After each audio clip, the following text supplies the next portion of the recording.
So I want to say that I didn't, like many people who come to faith, I didn't see big banging lights, and I didn't have any of those spectacular experiences that some people share. I wish I did, but I didn't. I had a personal crisis. I lived for about a decade with intense depression and anxiety, self-loathing. I hit rock bottom. I went to a place where I actually didn't want to live anymore, but wasn't brave enough to take my own life. And so I was self-medicating. I had, over a long period of time, seen. I'd like to point out something here.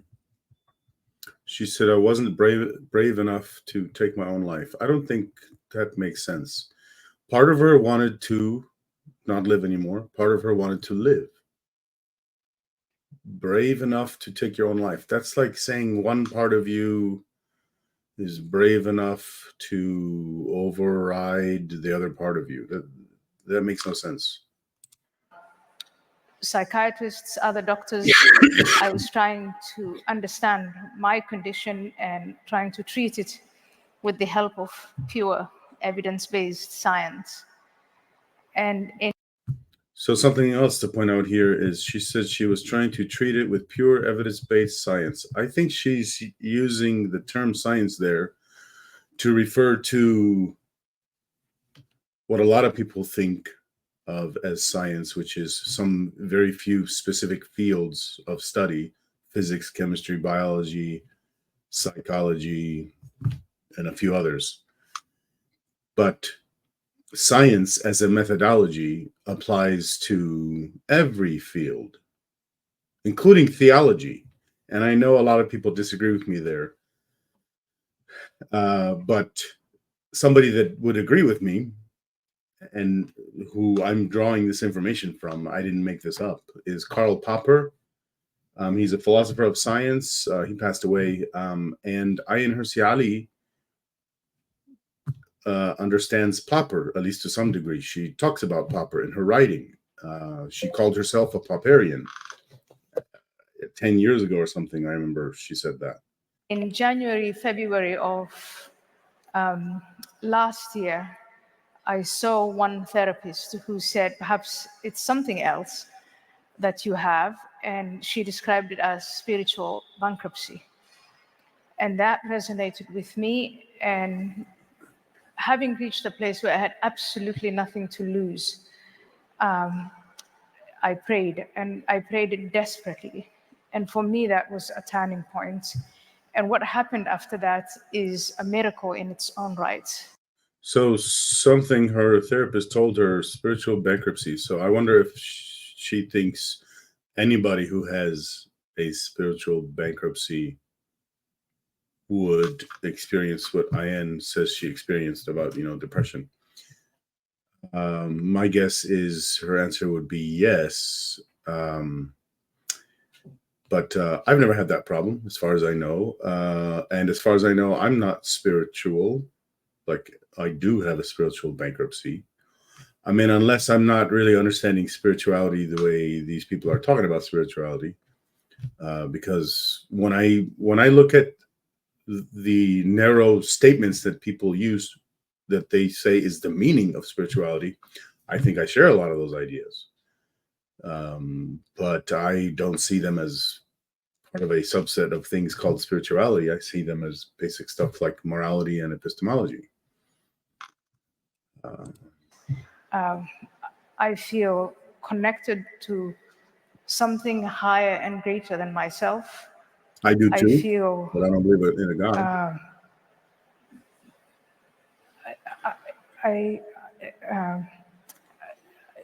My zest for life is back. And that...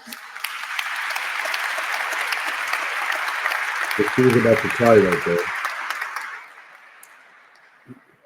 And that experience has filled me with humility, I have to say. And it is something that's very subjective. It's extremely difficult to explain. I'm trying to work, get into the details, the granular details of how I got there in a book, but that is a short, that's, the shortest story that I can tell. Let's go to Richard Dawkins' reaction, because Well, that's a moving personal story, but to call yourself a Christian is a bit different. I mean, a Christian has to believe in something. And I mean, you go to church now, and you listen to the vicar, and you kind of notice what a lot of nonsense he talks. So he said a Christian has to believe in something. I think what he's saying is a Christian has to believe in God. Yeah, by some definition of Christian, which is what pretty much every person who calls themselves a Christian, understands that word is used for.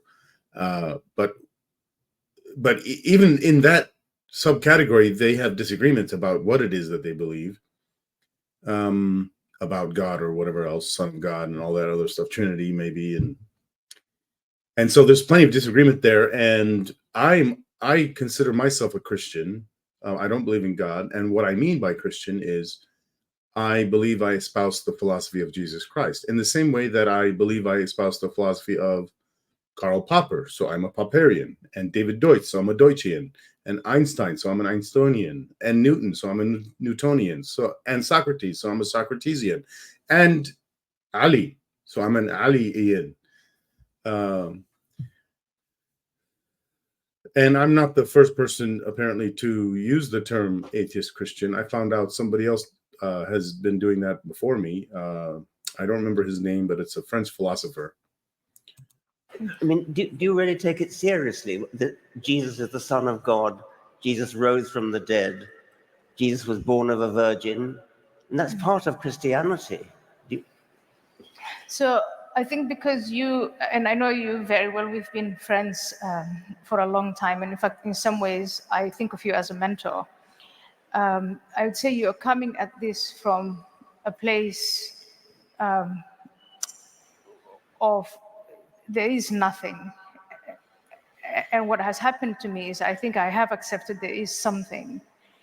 And when you accept that there is something, and there is a powerful entity, for me, the God that turned me around, I think what the vicar is saying no longer sounds nonsensical. It makes a great deal of sense. And not only does it make a great deal of sense, it's also layered with the wisdom of millennia. And so a lot of things are layered with the wisdom of millennia. For example, the scientific approach. Like it goes back to at least Socrates. If we're talking about moral issues, that goes back to at least Jesus Christ. And of course, it goes back to before him because, he didn't create that in a vacuum.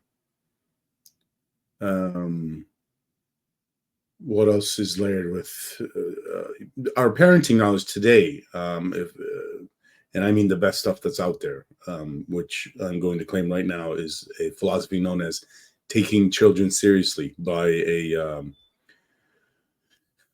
founded by Sarah Fitzclarridge, with a lot of help from David Deutsch. This knowledge didn't manifest in a vacuum in 1995. When it was founded, it was building on knowledge going back thousands of years, just like Ayaan Hirsi saying about Christianity. like you, I did mock faith in general, and probably Christianity in particular, but I don't do that anymore. And again, that is where the humility comes into it, is it doesn't seem, in 2024, after I went through that experience, it doesn't seem nonsensical to me, and I don't mock it. I think I've been.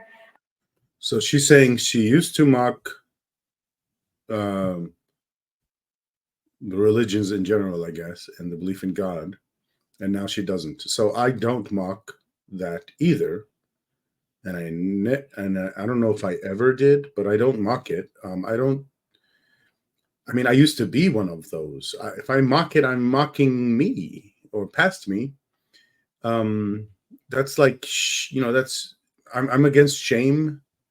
That would be shaming my past self. That doesn't make sense. And other than that, I mean, I have okay. So I disagree with a lot of people who think that a lot of atheists think that if you're an atheist, you're being reasonable. If you believe in God, you're being unreasonable. I don't agree with that. I believe I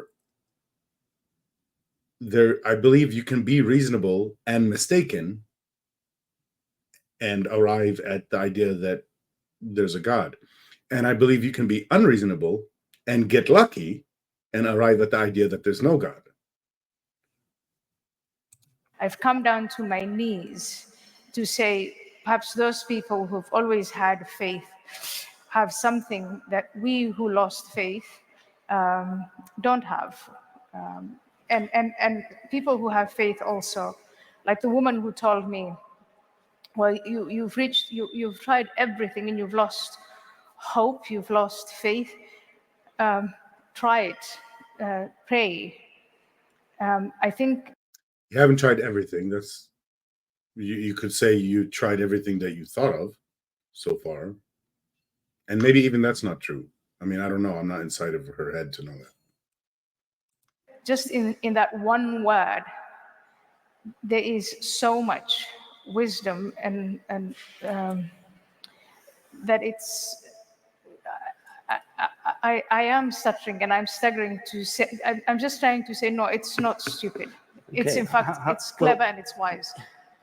So you believe in some kind of higher power, which is comforting you, and you're obviously reacting from an Islamic past, and I know that from what you've written, that part of what you feel is that Christianity is a bulwark against Islam, which is a quite separate thing from what you've been now saying, but you stand by that. I mean, you that's part of what you're saying, and I accept that, and I support that. That's why I've called you a political Christian. But from what you've just said, it sounds as though you're more than just a political Christian. I mean, it sounds as though you actually believe it. So what is your response to those specific questions of Richard? When the vicar is saying that Jesus is the Son of God, literally, not figuratively, how do you square that with your highly trained rational mind? Well, it is, again, different planes of perception. So I choose to accept Jesus Christ, the teachings of Jesus Christ, the story of Jesus Christ. I choose to accept that. So on the personal level, the rewards I get, very subjective again, but mine and through choice, which is separate from where I think that, aside from my personal experience, the history of Western civilization is mainly Christian, and that the external forces, for instance, the spread of Islam, nonviolent. So she said mainly Christian. I'm not so sure that source is like not bigger than the Greek influence, ancient Greek influence of people like Socrates, Plato, Aristotle, and before Socrates, like Thanes, I think his name is, and a few others. Or violently. And the challenge of Islam and the message of Islam to Western civilization can be countered and should be countered with the message of Western civilization, which is essentially Christian. And in that sense, I think there are more people who agree with me, but that is on the societal level. And then on the civilizational level, I think that every moral, you've used yourself, Richard. I just want to be clear. I don't know what she means by the difference between societal and civilizational. The phrase lately that there is moral Christianity and there is cultural Christianity. This is another one. I don't know what she's saying, the difference between moral and cultural Christianity. Morals are culture. And when moral and cultural Christianity collides with moral and cultural Islam, or moral and cultural Confucianism, or cultural authoritarianism, I think then perhaps we're on the same page about that might be a way of countering it. Yes. But on the personal level, yes, I choose to believe in God. And I think there we might say, let's agree to disagree. Well, I don't even know what it means. I choose to believe, like in the context of Einstein's relativity, and it supplanting previous knowledge, like Isaac Newton's gravity and Maxwell's electromagnetism. For someone to say, I choose to believe in Einstein's relativity as opposed to the previous two theories, I don't know what it means, I choose. I mean, the way I would word things is I'm choosing what the facts agree with. I don't even know why we were talking about choices. I think we should be talking about what's true or not, independent of what we believe about what is true. Which is, so in a context of physics, we talk about theories and evidence that contradicts those theories or not. We don't talk about which theory we choose independent of the evidence. I didn't hear that. She's saying, let's agree to disagree on the Okay. on the details. I mean, But if I could, it's I more just, than just details. I mean, okay. I want to say two different things. Let's take the moral thing first. Islam is a nasty religion. I think we agree about that. But Christianity is not all that nice either. And when you think about Christianity, Christianity is obsessed with sin. St. Augustine said that we all inherit the sin of Adam. Well, of course, he didn't exist, but so we inherit original sin. Original sin came down in the semen. Jesus was not conceived with semen. That's why he's clear of sin. I'm not sure when this guy that Dawkins is talking about said these things, but I don't know that we should consider anything after Jesus Christ written by somebody other than Jesus Christ about what Christianity is. So let me say it another way. Let's just pick somebody else. So there's Karl Popper, who Ayaan Hirsi, again, like I said earlier, she calls herself a Popperian. At least she did 10 years ago. And what that means is, she agrees with a lot of his ideas. It doesn't mean all of them, obviously. Just some big ideas that she uses a lot in her thinking. And now if we're talking about somebody after Popper who wrote a book and he calls himself Popperian and then explained some ideas, and he could have made some mistakes. I mean, obviously he could have made some improvements too. So as an example, David Deutsch wrote a book, The Beginning of Infinity, and another book before that, The Fabric of Reality. And he is a Popperian, he says so. And in my understanding, these two books are improvements overall to Karl Popper, rather than confusions of Karl Popper. Now, I would say on average, if you look at all the books ever written about Karl Popper's ideas, those are confusions. And so if you were to say Popperianism is what is said in this particular book about Popper, but it's the confusions, that's no good. So when we're talking about Christianity, we should be talking about what Jesus Christ said.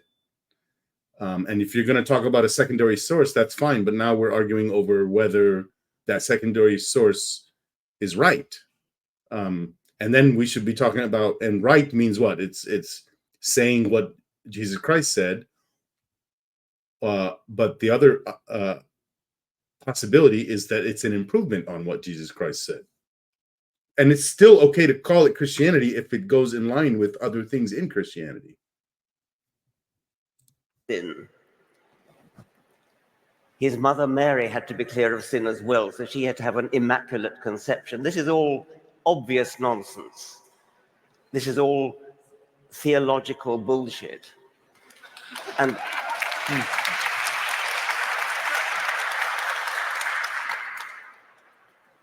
the idea that humanity is born in sin Even and has the to be idea that Jesus Christ was born without a father. Okay, if we're talking about Christianity as stuff Jesus said, at no point would Jesus have said, I was born without a father. That makes no sense. And how would he know it? We're talking, you, for example. How do you know who your father and mother are besides them telling you that it's the case, or doing like a DNA test? So let's continue. Be cured of sin by Jesus being crucified, Jesus being punished for all our sins. And that is a morally very unpleasant idea. I'm sure you must agree about that. I find that Christianity is actually obsessed with love, and that the teachings of... So yeah, that's what I've noticed too. I mean, I have seen Christians or parts of Christianity, or let's say sects of Christianity, where they focus on, let's say, sin and hell, like he's talking about, like Dawkins is talking about. But I've also noticed that's really from the Catholics. And what I see from Protestants is like no focus on hell or sins. The focus is on love, forgiveness, kindness, no shame, no punishment. The teaching of Christ, as I see it, and again, I'm a brand new Christian, but what I'm finding out, no revenge, which is the opposite of growing up as a Muslim, the message of Islam. But the message of Christianity I get is that it's a message of love, it's a message of redemption, and it's a story of renewal and rebirth. And so Jesus dying and rising again, for me, symbolizes that story. And in a small way, I felt like I had died and I was reborn. And that story of redemption and rebirth, I think makes Christianity actually a very, very powerful story for the human condition and human existence, and the pain of suffering, but also our the recognition of what you call sin, but perhaps the character defects, that both good and evil are there, but that both good and evil are in us. I think those teachings in Christianity are far more powerful and have led. So I'm going to agree with Ayaan Hirsi on this a little bit. So something I've said recently is that we are all paying for the mistakes of our ancestors. And then right after that, I say, we're also all benefiting from the goodness of our ancestors. I think the flourishing of Western civilization, compared to, say, growing up as a Muslim, when I was taught that really the only way for you to be faithful is to fear, naked fear, and to have these sets of obligations which you basically obey. And that was very much about power, it was centered around hellfire and all of these other things. And so Christianity, as I experience, I'll give you an example. when I was an atheist and I was going all over both the United States and all over Europe, mocking Christians, making fun of them, making fun of faith, as you're doing now, dear Richard.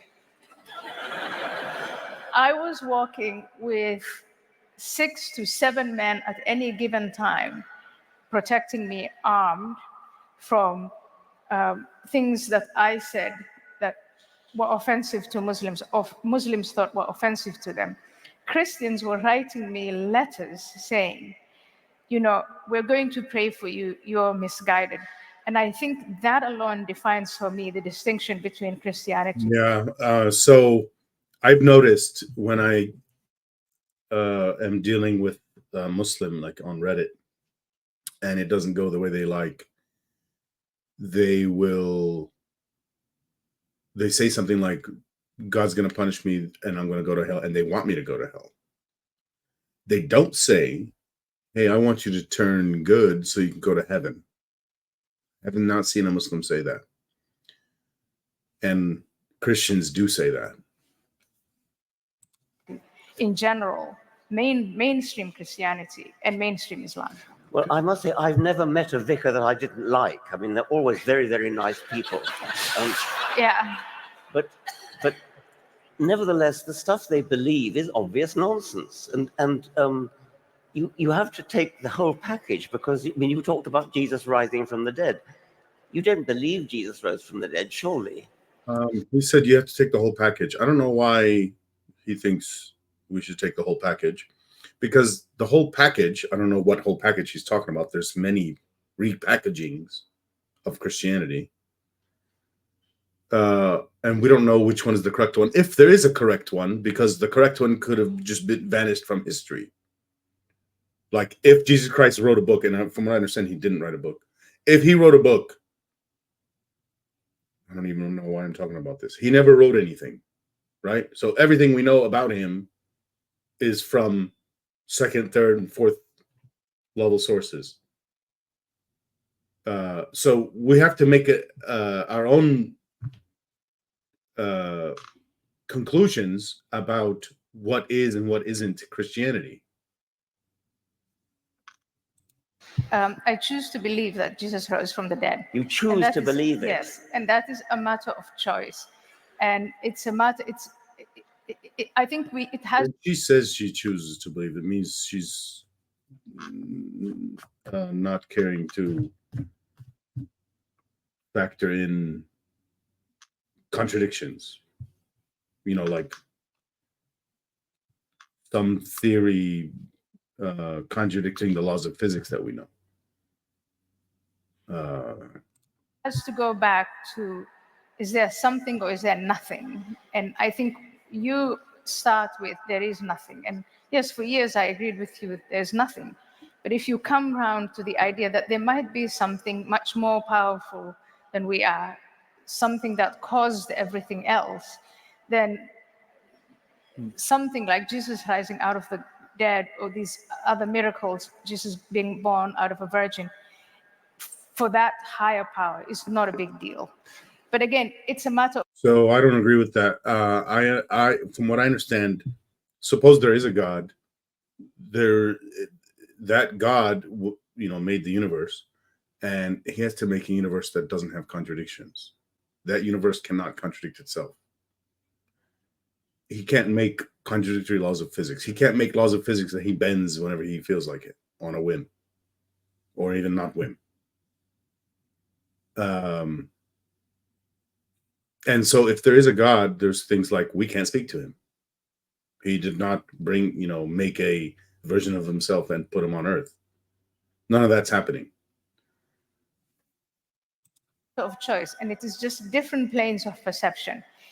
And I think here on this plane of perception, having been a former atheist, I don't think this is something we're going to resolve tonight or agree on right now. Well, and so that is where I think it's perhaps more interesting, even if you choose not to believe, to say, let's at least talk about the value of Christianity for today. I look at these universities the most illustrious universities of the West. And you've all shared with me images of young women draped in keffiyehs, the symbol of Hamas, performing the Muslim prayer. And tell me if those kids are not morally and utterly lost. Yes, they are. But what the universities are lacking, well, for one thing, one major problem with universities is the students that end up in universities came from the K to 12 education from before that.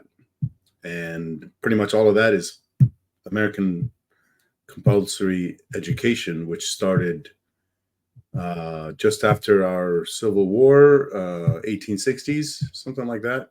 And it was designed to educate us just enough to be economically functional, but not too much where we would question the political status quo or the world leaders.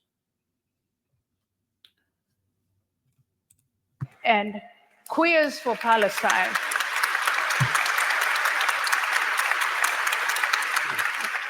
So while you and I and Stephen Pinker and all of those wonderful people were locked up in our ivory towers, let's ask ourselves what was happening on the ground, because in the last 6 decades, we pretty much demonized Christianity and the teachings of Christianity out of the public space, out of school, out of universities.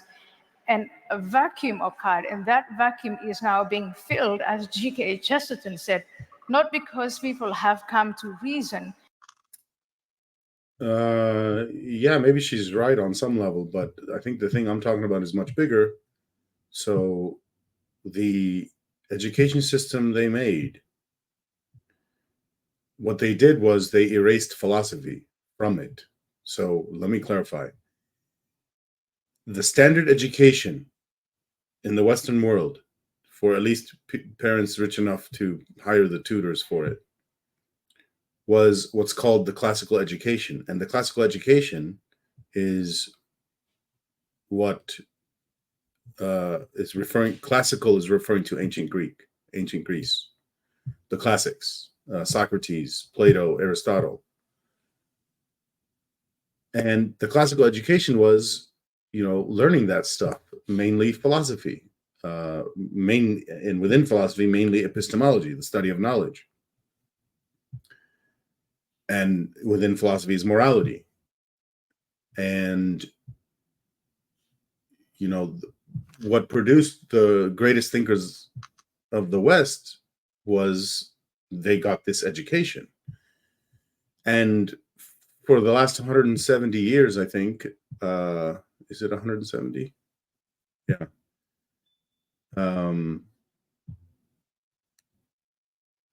What most Americans were getting for an education lacked epistemology, philosophy, morality, the things that were part of the classical education that produced the greatest thinkers. So what are we getting?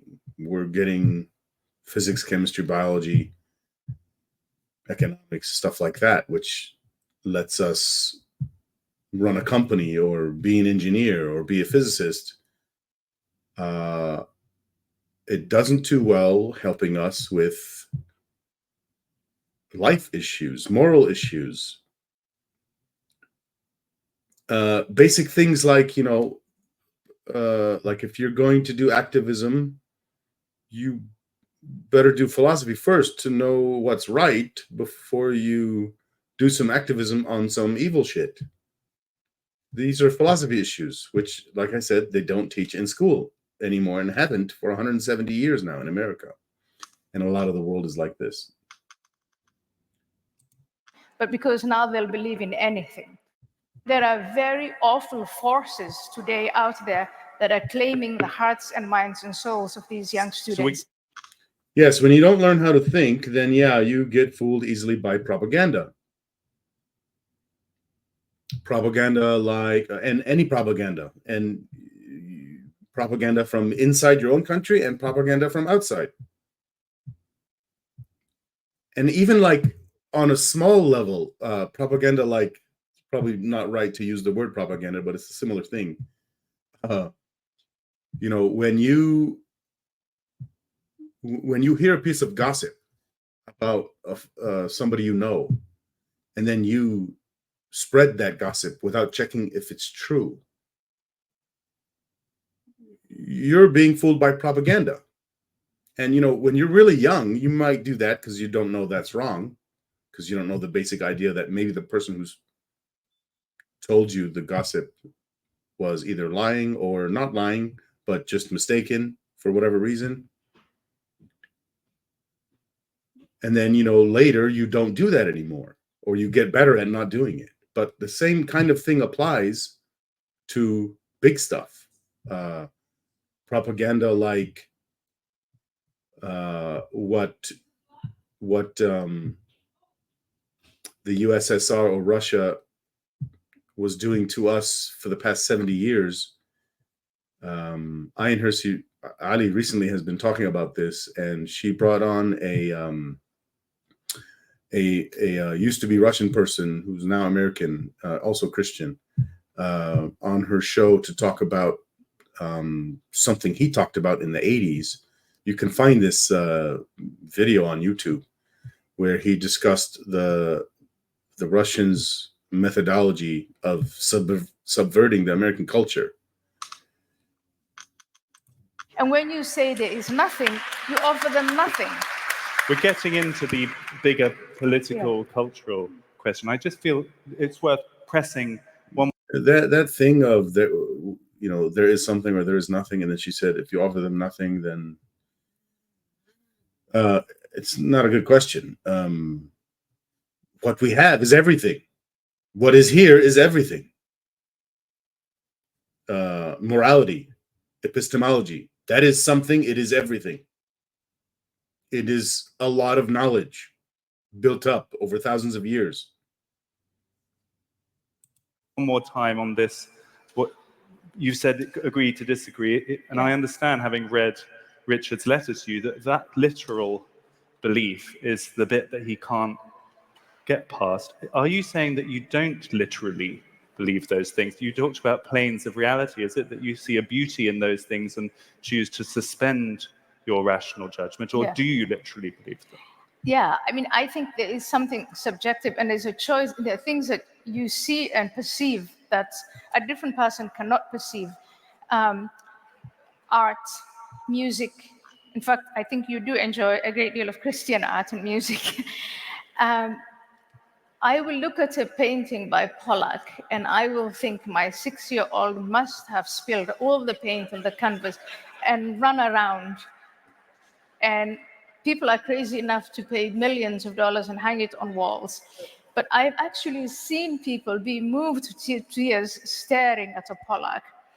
That is a plane of perception that is real, but that's also very, very difficult to measure. And it's the same the way you're moved by certain pieces of music. So the fact that I have faith, and I choose to have faith because of what I've experienced, is just as real for me as it is for the millions of people who believe. But for me, what is even more real is it's the story itself and the wisdom in that story, the morality that has come out, that has evolved out of that story, the internal debates of millennia long and everything that we inherited from it. It's just too casual to cast that aside. And when we've done it, I think... So we shouldn't cast it aside, whether it's casual or not casual. That would be throwing out the baby with the bathwater. We should keep the good and get rid of the bad. We have caused ourselves a great deal of damage. Richard, having heard that story, that moving story from Ayaan of clearly how her conversion has helped her, and also she's explained in beautiful words the mode in which she believes it, do you still say you are not a Christian? No, not at all. I came here prepared to persuade you, Ayaan, you're not a Christian. I think you are a Christian. Yeah. And I think Christianity is nonsense. You have to be, I mean, you appear to be a theist. You appear to believe in some kind of higher power. Now, I think that the hypothesis of theism is the most exciting scientific hypothesis they could possibly hold. And the idea that the universe was actually created by a supernatural intelligence is a dramatic, important idea. If it were true, it would completely change everything we know. We'd be living in a totally different universe. It would completely change everything we know. I don't know what he just said there. That makes no sense to me. It wouldn't change any of our laws of physics. It wouldn't change what we know about chemistry or biology. Now, that's a big thing. I'm sorry, but it's bigger than personal comfort and nice stories and things. The idea that the universe has lurking beneath it an intelligence, a supernatural intelligence that invented the laws of physics, that invented mathematics. And that is a stupendous idea, if it's true. And to me, that simply dwarfs all talk of nobility and morality and comfort and that sort of thing. So would you have preferred for your erstwhile new atheist colleague, Ayaan, not to have converted? Having heard her story, would you rather? No, I wouldn't say that.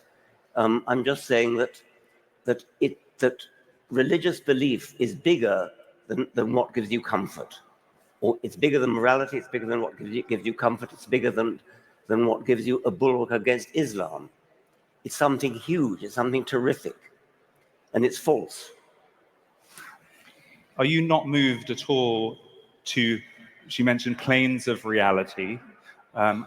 Is it for you entirely black and white, whether those kind of stories are true or not? It feels like Ayaan is saying that she chooses to believe them because she accesses some kind of greater truth via them and is less interested in the details. You're not softened at all on that? Well, I'm softened by a personal story, and I'm softened by beautiful music. I mean, I'm softened by St. Matthew Passion, and not just the music itself, but the story behind it. It's a very moving story, and I'm moved by it in the same way as I'm moved by great fiction. It is fiction, and one of course can be moved by fiction. I think Ayaan has described me as the most Christian person she knows, and Yes. and that may be true in certain senses, in a cultural sense, and I certainly, when you say, excuse me, when you say Christianity is a religion of love, Jesus, I think, was a very, very great character, a very loving character. The bad things about Christianity actually stem mostly from what came afterwards, and Paul and the other. So I call that Christianity. Christian apologists who came up after him. So you cannot allow the possibility that Ayaan has accessed a truth that you yourself have not seen. It is a scientific hypothesis that there is a supernatural creator.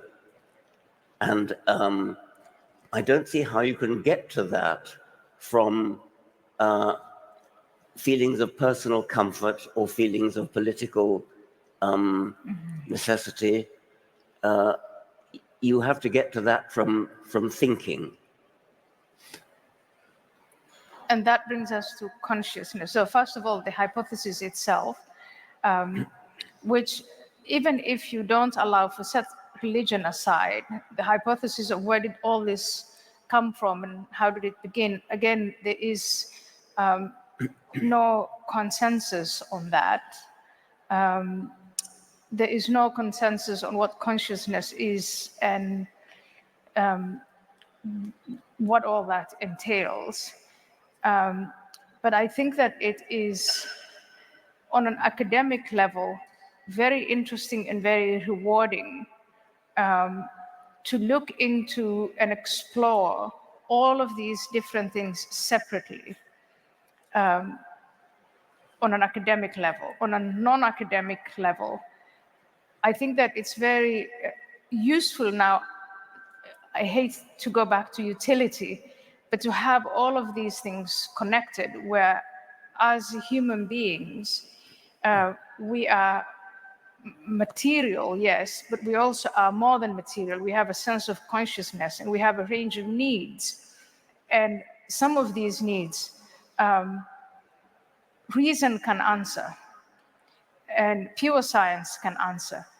But some of these needs cannot be answered by that. And I think faith in a higher power, in God, and in the story that makes sense of it all, gives it meaning, is very, very important for human beings. And the danger lies in trying to conflate these different planes, and then casting aside as useful. It is false, it's useful, it's useless, it's unnecessary. And now we have, the range of human suffering, where as an atheist, you don't really offer an answer, you don't offer a prescription for this is a way of life, this is the path to happiness, this is how you can deal with the Yes, we do.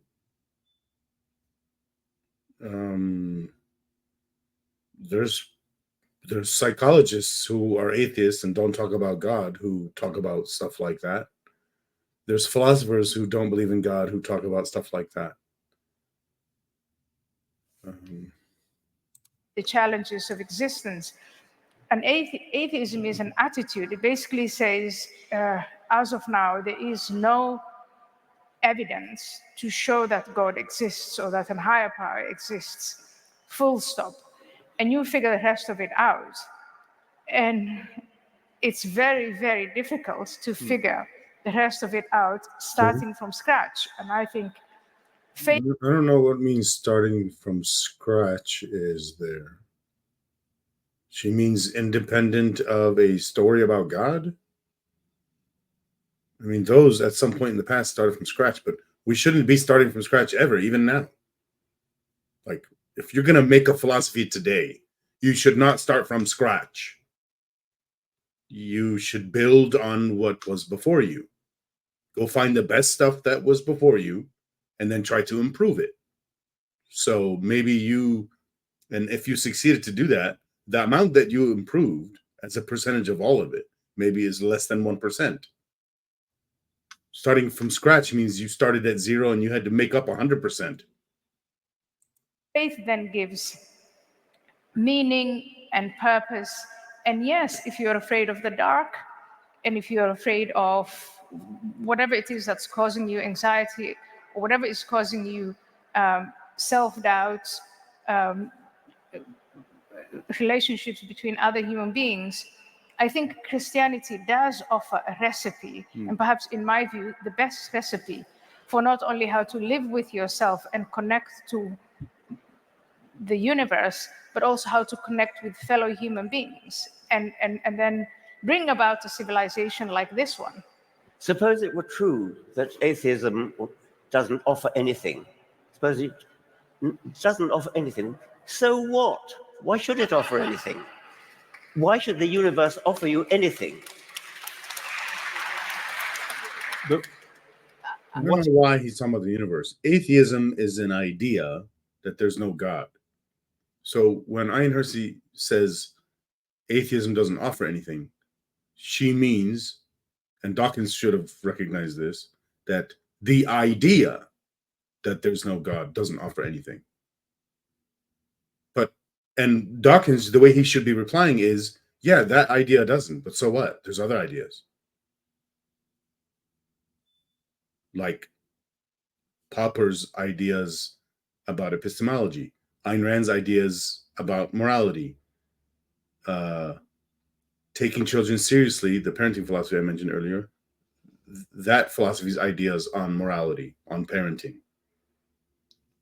what is the scientific explanation for you being moved to tears by Sir Matthew's passion? Well, it's neurology.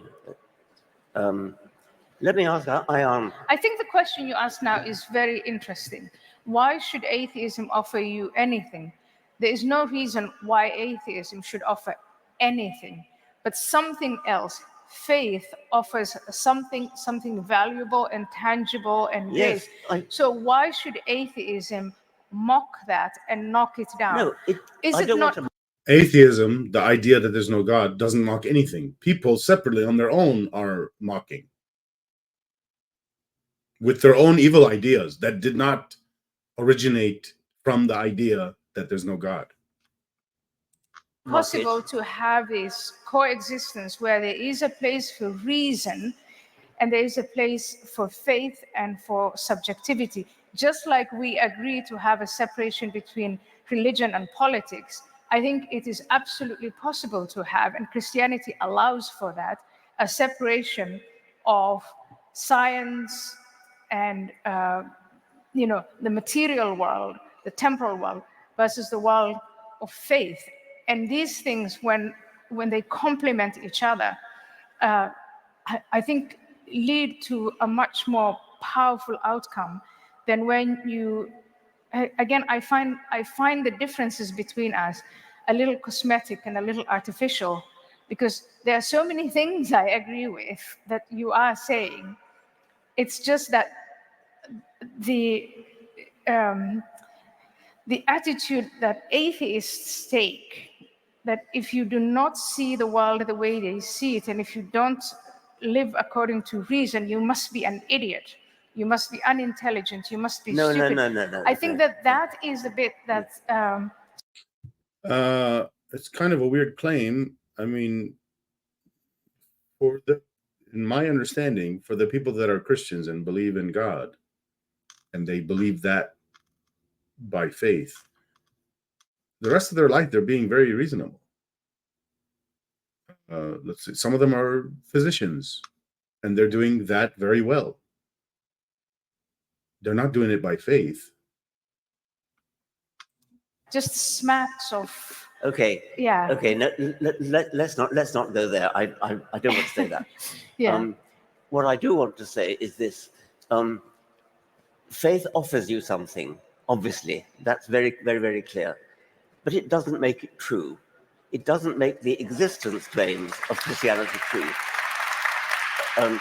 There is a difference from saying that being in a certain psychological place is consoling and comforting and offers you a meaning of life, and gives you a purpose in life. All those things, which are wonderful, and I have them too.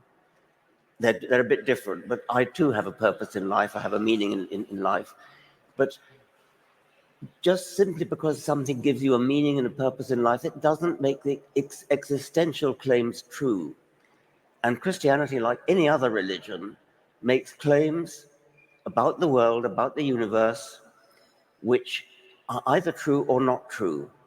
And I may be wrong and you may be right. They may be true, but the mere fact that they're comforting doesn't make them true. That's an important point. But I agree with you on that point. The mere fact that they are comforting doesn't make them true. But the hypothesis that there's something rather than nothing is something you can't disprove, as much as I can't prove materially that Yes. Jesus was born out of a virgin. So Yes. I think it's some of these areas where I think it's a very, very important debate. I think I know what she's saying. She's saying the idea of God is subjective, and she just said she can't prove him true, and Dawkins can't prove him false. And something else she said before was something like she has some of her own personal evidence that no one else can see, making the issue subjective. So in my understanding, everything's objective. There is no subjectivity. And there's either a God or there isn't. And it's a matter of logic to figure it out, not faith. And I happen to right now land on the side of there's no God. That occurred, but 200 I years agree. ago. We can have that debate, and Yeah. that's an important debate, and that's the one I would like to have. rather than the one that's comforting. I mean, for example, I would like to know whether you think that we survive our bodily death when our brain dies. When I asked you that when we had dinner together, and you said no, have you changed your mind about that? I'm sorry, please repeat. What have I changed my mind about? About life after death, about surviving. Do we survive our bodily existence? I said, do you think we survive our own death? And you said no. I said yes. Bodily, no. I do not. I don't survive death. I don't think you will survive death. I said that when Bertrand Russell said, "When we die, we shall rot." That yes, that is true. But then, what happens to the soul, consciousness, etc.? That again, I don't. So you think there is a soul that survives death? Well, there is something that, again, like I said, I did feel a connection, and that wasn't. It wasn't a bodily connection. It was a connection through consciousness and mind. And if that's going to outlast me or not, I don't know. I don't know about that. But Richard, I do know where you stand. So she's contradicting one of the very common beliefs in Christianity, which is that there is an afterlife and you have a soul and stuff. Contradicting in the sense that she's saying she's not sure one way or the other where this version of Christianity is sure. Although, again, I don't know if Jesus Christ himself believed those things about afterlife. On this debate. And that is... I also don't know if Jesus Christ believed in God or that he is God. we could spend the next half hour going through different theological points and seeing whether Ayaan agrees with them or not. But there is this bigger cultural, societal impact point that you've really been in the middle of, Richard. You came out as a cultural Christian, or at least... I didn't. I mean, I've been a cultural Christian all along, and I've never said anything else. There was a lot of social media excitement recently that you had decided, or you had confirmed that you were a cultural Christian. This is, I suppose, the political Christianity point that Ayaan has also been making. If you accept that there is utility to faith at an individual level and at a societal level, how do you feel about what you have done and your fellow new atheists for the past few decades in so enthusiastically dismantling it? I am so much more wedded to the importance of truth that I don't regret anything. Yeah. I do think that if, for example, in Africa, there are missionaries, Christian missionaries and Muslim missionaries fighting for people's loyalty, and I'm on Team Christianity where that's concerned. And so politically, if you have to have a religion, will you explain that to us a little bit more? If you have to, I don't believe you have to have a religion. I think it's patronizing to suggest that people do need a religion. But if they do need a religion, then I'd rather it was Christianity than anything else. So the dream world, according to Dawkins, would be nobody having a religion, and then in second place Christianity, and then Islam comes last. Yes.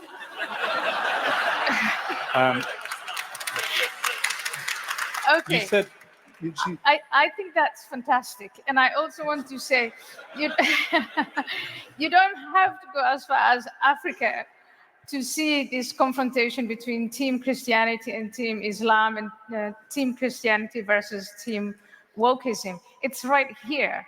There is a great deal of Islamic missionary work that has been very successful in Britain and in the US and in other parts of Europe. And I think Team Christianity or Team Christian is less confident here in the world of Christian civilization than, say, in Africa. And I want to go one step further and call upon Team Christianity to counter this message, because it's a very powerful message.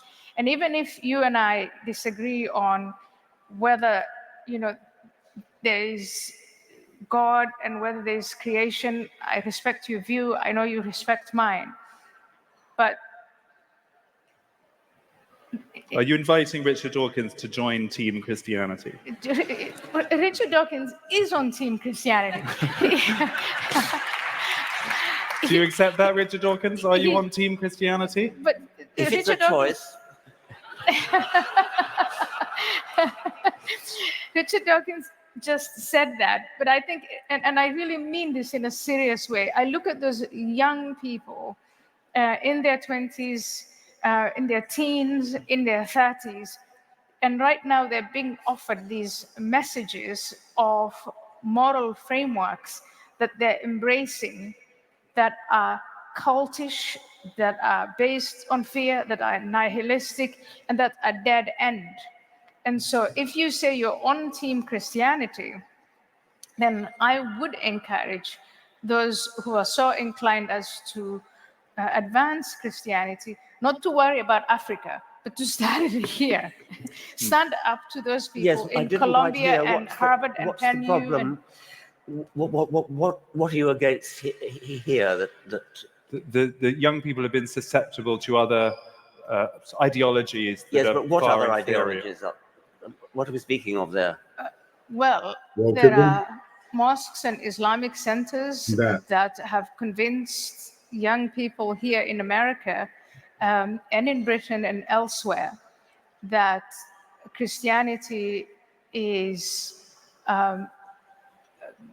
dead, has nothing to offer, that Western civilization is a moral vacuum, and that they're here to fill it. And to my astonishment, it seems as if they're making an impact. Look at all these so-called pro-Palestine protests, which are not really pro-Palestine. These are, in my view, clearly, in many ways,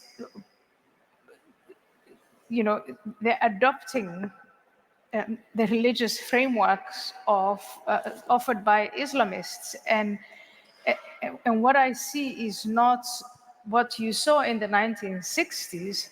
That's a different story. What you're seeing now is a moral vacuum that is being filled, a moral vacuum left behind, untended by And what is your Christians. answer to that? Are you hoping for some kind of Christian revival then? Are you now having been a famous new atheist, would you now be a Christian evangelist? I think, I don't know if you should put it that way. The way I would like to put it is, you have this amazing civilization, you have these amazing societies, and it is pretty frightening to see that the best and the brightest are converting to the mind virus of wokeism and the mind virus of The best and the brightest. No, it's idiots who are doing that.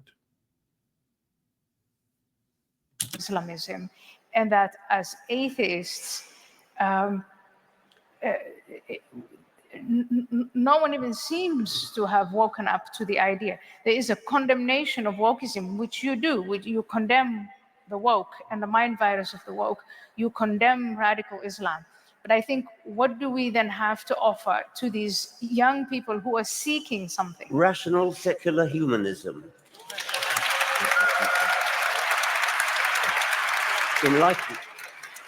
Enlightenment values.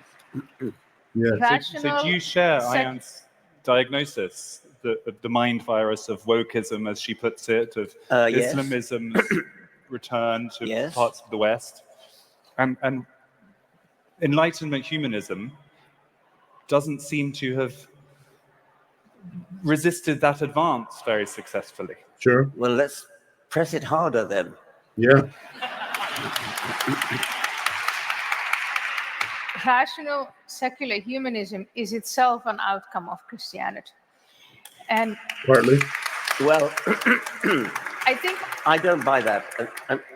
it starts with the admission that rational secular humanism, the Enlightenment was able to take place within that Christian context, And it is a product of Christian civilization. It didn't happen in China. It didn't happen in the Middle East. It didn't happen anywhere else. It happened in these disputes between Christians. And I think part of that story and that whole history is one that needs to be celebrated and told and given to these young minds. And so, as an example, Catholicism was big, and then Protestantism came, and one big philosophical idea in Catholicism that went away with Protestantism was that for a Christian to have a connection with God or speak to God, he has to do it through somebody else that is like ordained by God. And with Protestantism, the idea is no, you speak directly to God. There's no middleman. And if there is a God, it would be the Protestant one. That one makes more sense. And it's if you understand individualism versus collectivism, Catholicism is the collectivist version, and Protestantism is the one that respects the individual. With Catholicism, it's saying, hey, the individuals don't matter too much. Doesn't matter what your opinion is. Just follow what the main dude says. In Protestantism, the idea is each individual has to use his own mind to figure out things about religion. And I think where you have a vacuum, something is going to fill it. And aside from the personal rewards that I reap from Christianity, and that you reap from Christianity, I think there is the societal and the civilizational context where this thing is going through the cracks, and without a counter message, a spiritual counter message, I think we're in. Why does it need to be a spiritual counter message? She doesn't say, but I could tell from her context. She said earlier, and her therapist said, that, what is it? Spiritual bankruptcy, which insinuates that it's bad to not have the spirituality. So she's saying you need to have spirituality. Very, very bad and very, very serious. It may be true historically that rational secular humanism grew out of Christianity in the sense that historically that's where it came from. But you could say it's a reaction against Christianity rather than having being in concert with Christianity. But even as a reaction against Christianity, the advances that we have made are rooted in that story. And my objection to throwing the baby out with the bathwater is that if you create this disconnect so that young people they haven't been told of those debates, they're reading works that tell them that everything that the white male Christian left behind is exploitative, it's destructive, it has to be replaced with something else. So it seems like she's equating atheism with wokeism. Colonial, whatever, it's being cut off from the roots of that civilization. And I think part of the reason why that vacuum came about and it was possible was because of this casting aside of Christianity and this attitude within atheism that if you say reason, everybody will suddenly start becoming, reasonable and think reasonably. And in that sense, that's been a mistake. That is ridiculous. If you say reason, everyone will think reasonably. You have to be trained. You have to train yourself. And like I said earlier about the American compulsory education system, this big institution is thwarting our attempts. And it is like stronger than any individual person. A child, 4 years old, first going into school, who actually before that was raised by somebody who was in school, in that same school I'm talking about, who was raised by someone who was in that school, raised in that school, who was raised by someone who, going back to 1860s, it's very difficult for an individual today to not end up with a whole bunch of stupid shit from their entire school experience. G.K. Chesterton was right. Do Do you regret having been part of the new atheism movement, having preached atheism from that pulpit? I do regret doing that, and I want to say that when I realized the damage that I was doing, and I was doing a great deal of damage by equating Islam with Christianity. First of all, Why it would you is do false. that? We were talking about truth and falsehood, and not all religions are the same. Religions are different because they come out of different cultures and grow out of different contexts. So Christianity is not the same as Islam, and I'm guilty of having said, well, all faiths, all perceptions of God are the same and they're equally damaging. So I come back from that, and I also have come to regret the damage that I've done, and I want to make my friends like Richard and Sam Harris and Daniel Dennett, and all the others. I want you to see what I see, and what I see is where you have a moral vacuum, something is going to fill it. I want you to see that the teachings of Christianity, just like you said, if there is a competition between Team Christian and Team Islam, you would be on Team Christian. That what you value in Christianity is something that really is absolutely necessary to pass on to the next generation. And we have failed the next generation by taking away from them that moral framework and telling them it's nonsense and false, but also not protecting them then from the external forces that come in for their hearts, their minds, and their souls. I think you're wrong to say.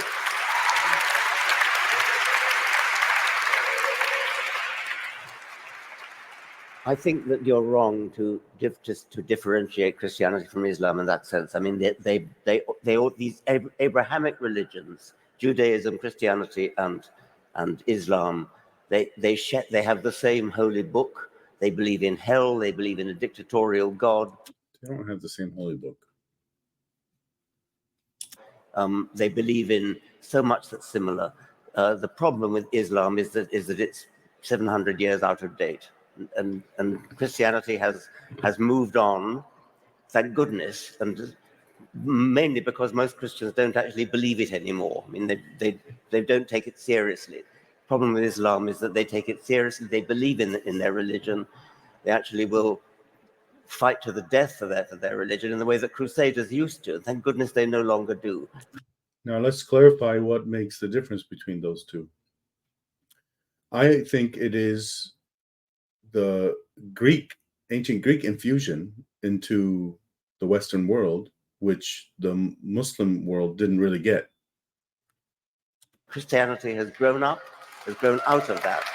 But how do you respond to Ayaan's charge there? It feels like quite a grave charge that atheism movement, that dismantling, has left a whole generation inadequately equipped to deal with the forces that are coming at them. And that's what she's saying. We have secular humanism, we have rationality, we have moral philosophy.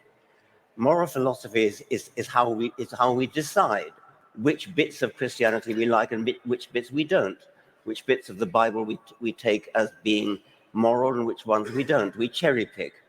And the basis for our cherry picking is modern secular moral philosophy, which is a well-established philosophical discipline, and it's on that basis that we decide what is moral and what is not. We decide in favor of feminism, of all the things that we value today, which do not come from Christianity. They come in spite of Christianity, in spite of all religions. So what is your diagnosis for why that has come about? Why so many people do seem to be so lost during this secular age? If it's not the fault of receding religion, why has it Well, happened? I'm not quite sure what we're talking about when we say this moral vacuum. I mean, it's we're talking about wokeism, are we? But first, I really do want to object, Freddie, to Richard, the statement. The moral vacuum isn't wokeism. Wokeism is the thing that filled the moral vacuum. And I wouldn't say there's a moral vacuum per se. I would say there's a philosophy vacuum And part of that is morality. But the main problem is epistemology, the study of knowledge. But you made about the holy books of Christianity and Islam being the same is absolutely untrue. And in fact, maybe a follow-up to this discussion would be to actually read these books to see what's in them and how different they are. And another mega difference is the characters of Jesus and the characters of Muhammad are absolutely radically I different. totally agree with that. Yeah, but that is why the holy books are not the same. The Yeah. story is absolutely not the same. They are different. And yes, each one of them makes a claim to being an Abrahamic religion. And there I do have to do a little bit of reading up on Abraham. I have to do a little bit of reading on the Old Testament. But as far as I can tell now, from where I am in the New Testament, it couldn't be more different from the Yes. Quran. Well, okay. I've done a lot of reading up of it. The Old Testament is a very, very nasty book indeed. And the New Testament, on the face of it, is better. But the aspect of it which I mentioned before, the idea of God couldn't think of a better way to forgive the sins of humanity than to have his son crucified. That is a disgusting idea. God gave us free will. God gave us free will. But again, I don't want us to go back to where we have agreed, to disagree. But in terms of, you asked, what do you mean by a moral vacuum? And what can we fill that moral vacuum with? The conception or the perception of the difference between right and wrong is, I think, something human beings have been trying to answer for millennia. And we have different human beings and different categories of human beings have reached different answers. And I think that if you take the history and the story of the moral story of this civilization, if you say, well, it's useless, let's mock it, let's cast it aside, what emerges is a generation of young people growing up who haven't been provided with their Christian or their Judeo-Christian moral framework, and they also, for some reason, haven't been given what you are saying you're offering now, which is a moral humanism or... Yes, and that's partly because the schools erased it from the standard education of the West.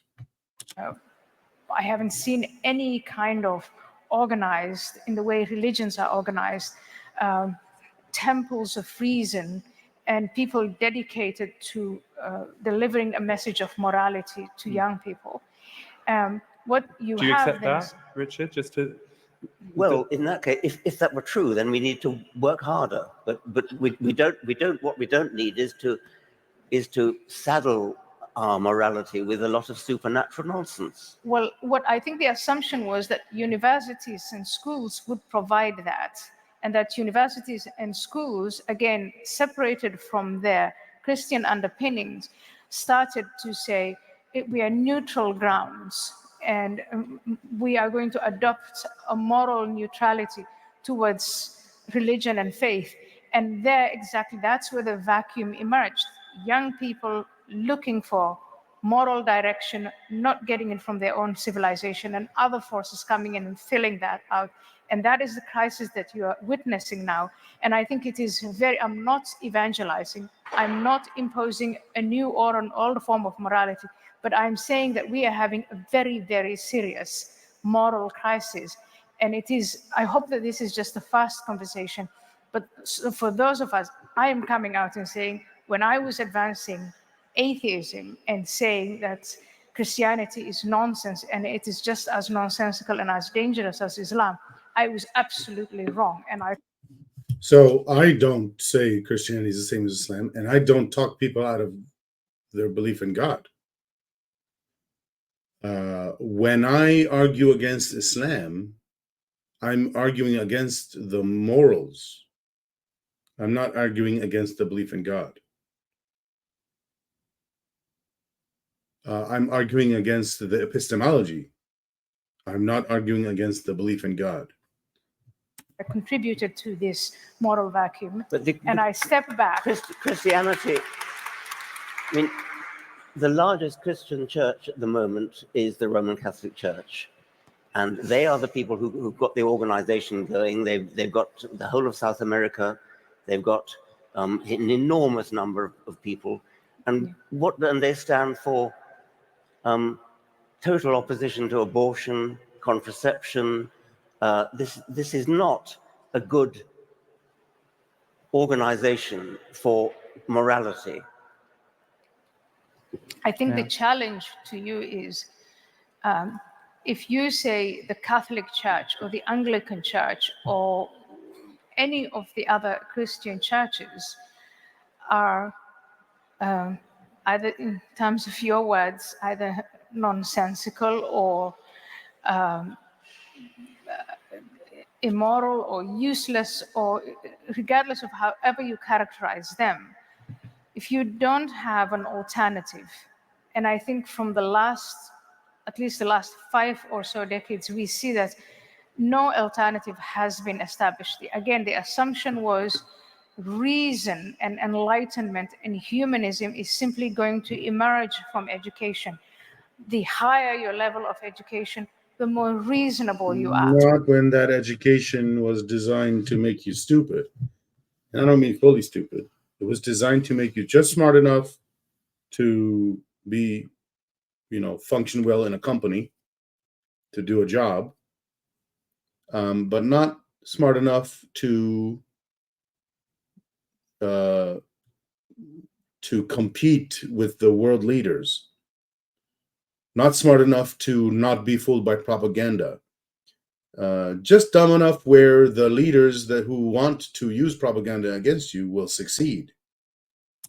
Now, what we see on display in our universities is the very opposite. That is a moral crisis. Do you accept that? Well, you seem to be saying that the organization isn't there. I mean, we need a church of humanism or something like that. I've never been in favor of that kind of thing, but do you accept the observation that Ayaan is making? Do you think that's true, that having expected enlightened humanism to take the space if religion receded, that didn't happen? I was never that optimistic. I mean, I never thought we were going to have a sort of brave new world of enlightened humanism. I was just interested in the truth, and the idea that somehow we were on a mission to found a new church or something like that we just never were. So you didn't think about what would happen afterwards? No, I mean, I can't speak for my colleagues, but for as far as I was concerned, what I was interested in is what is true, and I believe that all religions are false, and I'm interested in what is scientifically true. We have a short amount of time left, and before we conclude, I feel we should touch on this question of Islam, because it actually seems, I think most people watching will be surprised by some of the language and the intensity of your agreement on this issue. You described it as a nasty religion. That's strong terms. What do you mean by that? I don't mean that individuals are nasty. I mean that the ideas of things like the penalty for apostasy is death. I mean, what kind of a religion is it that has to penalize? Let's be more clear. It is nasty, but the more clear word that we used for this is evil. Islam is evil. The death penalty for changing your mind is evil. People who leave it by killing them. Yeah. That is a revolting idea, and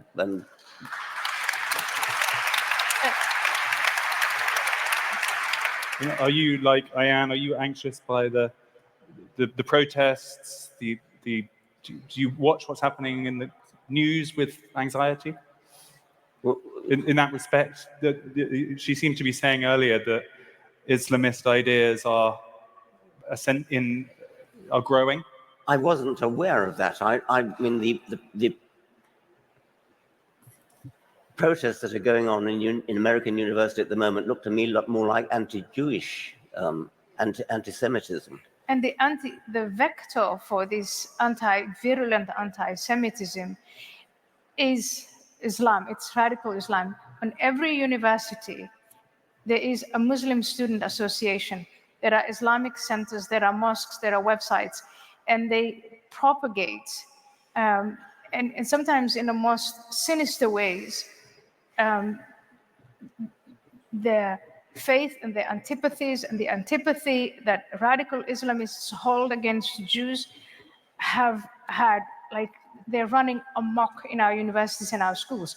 So if from one day to the next we wake up, the 7th of October last year, that horrible event happened where 1,200 Israelis were killed, many of them young people, many of them actually on the left, in kibbutzim, and many, many women raped and people mutilated.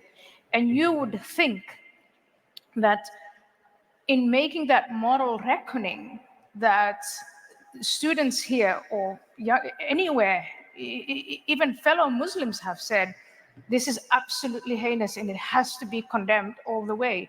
That is not what we are seeing. What we are seeing is the investment that radical Muslims made here on our soil. Those young people completely brainwashed into coming out and blaming the victim, draping themselves in kafirs, shouting genocidal slogans and chants on our campuses, and thinking that they are replicating 1968 and see themselves as anti-war patrons. There is something that is going on. There is the mind virus of wokeism. There is the mind virus of radical Islam. And atheism is not the answer. I cannot go with all conscience to these young people and say there is nothing to believe in, because the more we say there is nothing to believe in, there is nothing, then someone else comes and fills that nothing with something, and I don't like what I'm seeing. Are you anxious? I mean, some of the language you've used this evening, I'm not sure if you said clash of civilizations, but it was moving in that direction, will be anxious-making to people. I mean, you are now a Christian. Are you really hoping to go back to the days where Christians take up intellectual arms against Muslims and we have a kind of civilizational conflict? It will be very anxious-making to people to hear that, perhaps. I'm not going there. I'm going to Chapel Hill, North Carolina. And you look at some of those frat students, and please just take a look at how they responded. Where there is an existing faith that is strong, it is very difficult for all of these other mind viruses to encroach upon and take over. That is as far as I'm going. I'm not saying let's start the Crusades again. I'm just saying let's stand for what we have. Let's embrace it and let's defend it. And to defend it, you have to have a counter message. There is a great deal of activism knocking on young people's doors, telling them, do you want to know the difference between right and wrong? Do you want to know the difference between truth and false? And I don't see any counter activism coming from humanists or coming from atheists. I see you and my fellow friends just as bewildered as anyone else when you look at this. So the people who are in charge of universities, people who are in charge of educating and developing young minds are looking on and thinking, what the heck is going on here? And that is not the right attitude. And it never has been the right attitude. There's a great deal of denial. Yes, there's a clash of civilization. And this clash of civilizations has been going on at least since 1989. And the attitude of Western leaders, political leaders, academic leaders, media leaders, has been to hide in denial. It's been to deny it. And the more you deny it, the more those adversaries who are clashing with us benefit from it. And right now, I don't think atheist humanism is offering any answers. I challenge you to come up with an elaborate message to fight these people. What is your message to your Muslim or formerly Muslim followers. I mean, you have many, many people who see you as a beacon of someone who has left their Islamic faith behind and has found success and flourished in a secular Western society. What do you say to them now that... So again, there's there are a billion and some Muslims, and there are Muslims who are peace-loving, who hate the Islamists, who hate the message of hatred and blowing people up and closing the minds and threatening people that if you leave Islam, you're going to be killed, which is absolutely revolting.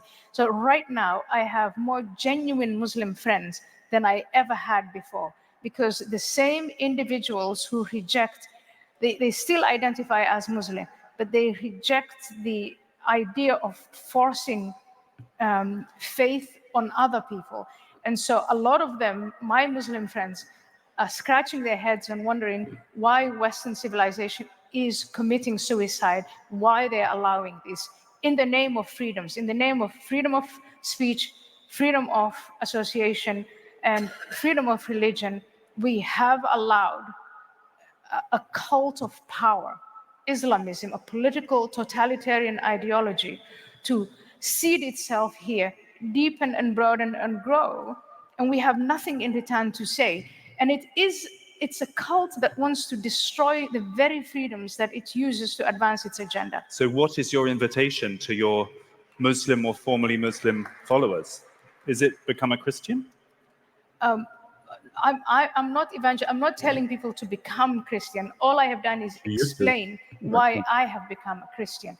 I'm not saying to fail. I did say at one point in 2010, leave, if you're a good person, leave Islam, and told the Catholic Church, why don't you win hearts and minds that way? That is not what I am saying today. But I am saying to those fellow Muslims, I'm in a club with the Clarity Conference. It's Muslim reformers, ex-Muslims, people with a background like mine. And what we do is, if nothing else, just make you aware, if the world is ruled according to Sharia, if the people who are advancing this cult get what they want, we are going to see women caged up. We are going to see beheadings. We are going to see civilization go down the drain. They've demonstrated it over and over again. Al-Qaeda has done it. ISIS has done it. Hamas is doing it today. I think that we need to come out of denial and see as plain as daylight, and as plain as they keep showing us all the time. If they prevail, this is what they're going to do. Ask the citizens of Iran, ask the citizens of Saudi Arabia, ask Mali, Nigeria, under Boko Haram, Al-Shabaab. That is what when they win, they are going to subject us to the same barbaric and heinous crimes that they subject to those whom they prevail over. We are out of time. We could talk for many hours. I want to give the final word to you, Richard. What has this evening's conversation made you think? We have two epidemiological theories here. We have a vicious mind virus. We agree about that, and we agree about your prognostications about that. The question is, do we combat it by vaccination with a mild form of the virus,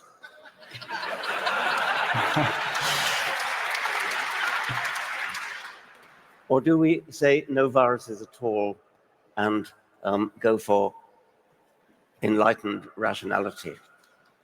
You're a religious anti-vaxxer, Ladies and gentlemen, please join me in thanking both Richard Dawkins and Ayaan Hirsi.